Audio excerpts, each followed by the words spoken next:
These cinnamon rolls are so delicious and they make the perfect post-iftar treat for Ramadan. I mean, I think it speaks for itself. You can just see how amazing that looks, and it definitely tasted heavenly. To make the dough, it's very important that all of your wet ingredients are warm or at room temperature. This is what will give you the softest dough ever, and it will be amazing. Mix together the milk, the yeast powder, the unsalted butter, the eggs and the sugar. You then want to add in the plain flour. I always start by adding in 4 cups, and if I need more because the butter is gloopy, I add in 5. Knead the dough for around 10 minutes and then transfer it into an oiled bowl. You then want to cover this and let it set for around 2 hours. The longer it rises, the better. Whilst that's rising, I make my cinnamon sugar filling. That is just some melted butter, some brown sugar, and also some cinnamon powder. You literally get the most perfect and delicious filling ever. It's so good. Then I'm making my cream cheese icing, which is probably the best cream cheese icing I have ever had in my whole entire life. So that consists of melted butter, cream cheese, icing sugar, and a little bit of double cream.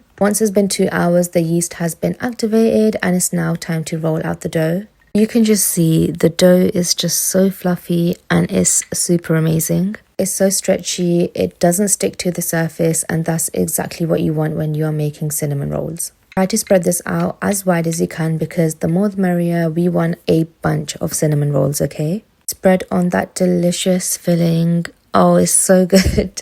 If your filling is too hard to spread on, then I would suggest heating it up in the microwave for around 10 seconds, and that should do the trick. So I prefer cutting the cinnamon rolls like this and then rolling it up. It just creates the most perfect swirl and is literally mess free. The first ever time I tried to make these, I rolled it up in a different way and it was just so messy, and yeah, it didn't come out nice. Just look at those swirls on the cinnamon rolls. Incredible. I then let these rest for another 30 minutes, pour some double cream on top, and then bake them in the oven at 180 degrees Celsius for 30 minutes. Your house will smell so incredible and everyone will probably hate you because they're fasting and it's just so tempting. Once they're out of the oven, let them rest for 5 minutes and then spread on that delicious cream cheese icing. So I actually made these for an iftar party I was having with the girlies. So yeah, I couldn't actually disassemble this to show you how amazing it looked. However, I did manage to get some nice shots of when we were eating the cinnamon roll, and yeah, you can just see how amazing and delicious and fluffy it looks. It's literally the best thing ever. You have to make this. Everyone will absolutely love you.